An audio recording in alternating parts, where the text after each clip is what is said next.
Hi guys, welcome back to one more mini blog. నేనైతే మా ఇంటి దగ్గరలో ఉన్న సాయిబాబా టెంపుల్కి అయితే వచ్చేసా. ఏంటి గుడంతా లైటింగ్తో తలతలా మెరిసిపోతుంది అనుకుంటున్నారా? దానికి ఒక రీజన్ ఉంది, చెప్తాను.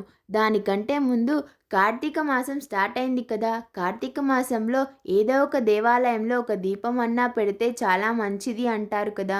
మీరు ఏదైనా గుడికి వెళ్ళి దీపం పెట్టారా? అలా పెట్టి ఉంటే ఏ గుడిలో పెట్టారో కామెంట్ బాక్స్లో కమెంట్ చేయండి. కామెంట్ బాక్స్లో మాట్లాడుకుందాం. మా గుడిలో ఏం స్పెషలో చెప్తా అన్నా కదా.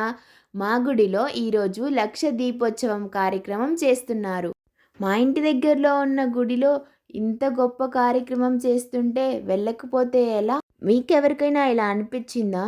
నాకైతే టెంపుల్కి వెళ్తే చాలా పాజిటివ్ వైబ్స్ అయితే వస్తాయి. కార్తీక మాసంలో అయితే మెయిన్గా ఆ దీపాల కాంతులు, పువ్వులతో డెకరేషన్, వాటి వల్లే అనుకుంటా ఇంత స్ట్రెస్ ఉన్నా అది మొత్తం పోయి పాజిటివ్ వైబ్రేషన్స్ అయితే వస్తాయి.